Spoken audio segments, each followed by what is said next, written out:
In our fast-paced world, your morning probably involves, let's see, checking your phone, taking care of your children, chugging some coffee, and then running out the door, right? We know that this can sometimes mean that taking care of ourselves is really just put on the back burner. So here to help us take back our mornings is clarity strategist Tiffany Lanier. Thank you so much for joining us. Let's start off with you helping us explain how we can just stay committed to our goals and our visions, especially in this new year. Yes, well, let's first identify the elephant that's in the room, and that's 80% of resolutions fail by the second week of February. Okay, so we're almost there. We're about there right now. So if 80% of resolutions fail, we have to ask, why is that? Why are we not sticking to something that we decided 30 days ago?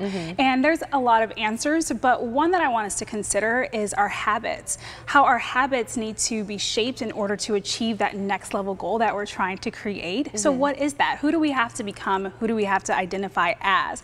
And creating, I guess, cultivating a sense of habits that will cater to that new identity. So number one is our habits. Number two is creating a morning practice. So actually creating a practice that is intentional about how we want to show up for ourselves and the habits that we are creating. So what is a morning practice? So a morning practice is quite literally intentional space, right? So it's the intentional space of saying, I want to do this thing that, whether it's increase my finances, my health, become more grounded, and what activities are going to allow me to do that, and creating the habits around those activities. I just said to Tiffany, I said, my struggle is that I stay in bed until the little one wakes up. So if I just woke up 30 minutes earlier, that would be a practice that I put into motion and would have that clarity in me. Exactly. And so get my things done. I've been suggesting this book to all of my clients and friends, is Atomic Habits by James Clear, because he does a phenomenal job of identifying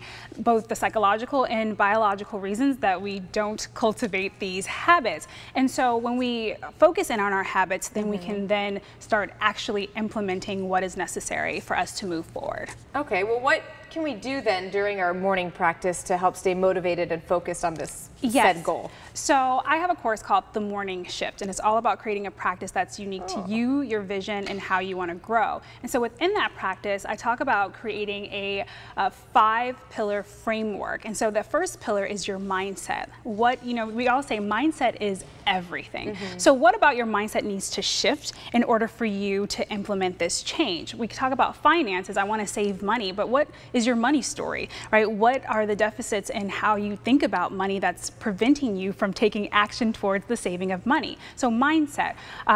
Audios, books, coaches that help you shift that mindset. Number two is your motivation and inspiration. What motivates and inspires you to actually take action, and doing that every single morning will help you achieve the vision. 3 is meditation. We all know that if we meditate, it makes us more grounded. We're able to really tune in to how we feel on the inside and kind of take away those external factors. So meditation is a cornerstone. 4 is movement. So not just working out to lose weight, but actually moving our body, getting into our body and out of our mind and out of the external. And number 5 is mastery. What are we looking to master, both in our bigger world, in our career, but also every 30 days, every 90 days, what are we trying to master? All right, clarity strategist Tiffany Lanier, thank you so much for the advice. Thank you. Glenn, we need to get into her morning shift. Yes.